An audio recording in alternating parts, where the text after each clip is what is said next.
വരെ വരാണ്ടേനു. അപ്പോൾ രാവിലെ നോക്കുമ്പോൾ നല്ല മയ്യനി. അപ്പോൾ നമ്മൾ എന്തെങ്കിലും പോകുമെന്ന് വിചാരിച്ചു. പിന്നെ കുറച്ച് നേരം നമുക്ക് വേണ്ടി ചോർത്തി തന്ന പോലെയായി. പിന്നെ നമ്മൾ ഹെൽത്ത് സെൻറ്റർ തപ്പിപ്പിടിച്ച് ഇവിടെ വരെ എത്തിയിട്ടുണ്ട്. ഹെൽത്ത് സെൻറ്റർ ഞാൻ ഇതുവരെ വരാത്തതുകൊണ്ട് ഇത് എവിടെയെന്ന് അറിയില്ലെങ്കിലും അങ്ങനെ ചോദിച്ചറിഞ്ഞ് ഞാൻ ഇവിടെ വരെ എത്തിയിട്ടുണ്ട് കേട്ടോ.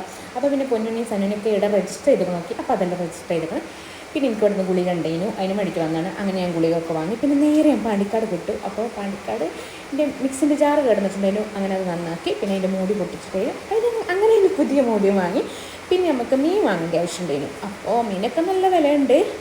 അങ്ങനെ നമ്മൾ മീനൊക്കെ വാങ്ങി. പിന്നെ കുറച്ച് പച്ചക്കറി വാങ്ങാമെന്ന് വിചാരിച്ച് അങ്ങനെ കോളിഫ്ലവർ, ചിക്കൻ മസാല, പിന്നെ സവാള, ഉണക്ക ചെമ്മീൻ, ഏലക്ക, പിന്നെ പുളി, ഇങ്ങനത്തെ കുറച്ച് ഐറ്റമൊക്കെ വാങ്ങിയിട്ട് അത്യാവശ്യമുള്ള കുറച്ച് സാധനം മാത്രം ഞാൻ വാങ്ങിയിട്ട് പിന്നെ മല്ലിച്ചപ്പ്, പിന്നെ ചിക്കൻ മസാല, സാമ്പാർ പൊടി, ഇതെല്ലാം ഞാൻ പറഞ്ഞു. അങ്ങനെ ഇതൊക്കെ വാങ്ങി നമ്മൾ പിന്നെ നേരെ വീട്ടിൽ വിട്ടു. പക്ഷേ നമ്മൾ ഒരു കാര്യം മറന്നു. എൻ്റെ പൊന്നോമന മക്കൾക്ക് മിഠായി ഞാൻ വാങ്ങാൻ മറന്ന്. പിന്നെ വിചാരിച്ചു മതി അവർ സ്കൂൾക്ക് പോയിക്കല്ലേ എന്ന് വിചാരിച്ചു. പിന്നെ അങ്ങനെ മിഠായി ഒന്നും വാങ്ങാതെ നമ്മൾ സ്വർഗ്ഗത്തിലേക്ക് എത്തിയിട്ടുണ്ട്. അപ്പോൾ ഇത്രയുള്ളൂ. അപ്പം പോയി ചേച്ചാ.